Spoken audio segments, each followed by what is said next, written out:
அதாவது தஞ்சாவூர் மாவட்டத்தில் டெல்டா மாவட்டத்திற்கு சொந்தக்காரன் அப்படின்னு நம்ம முதலமைச்சர் ரொம்ப பெருமையா எப்பொழுதுமே சொல்லிட்டு இருப்பாங்க.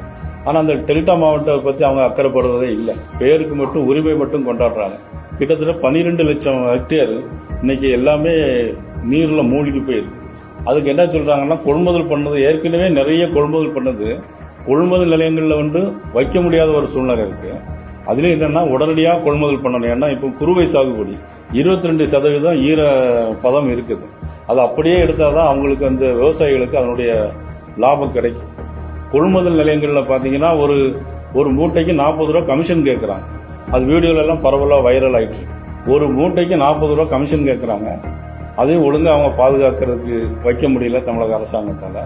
பயிர் எல்லாமே மூழ்கி திருப்பி முளைச்சிருக்கு. அந்த விவசாயிகளுக்கு ஏற்கனவே பெருத்த நஷ்டம் ஏற்படும்.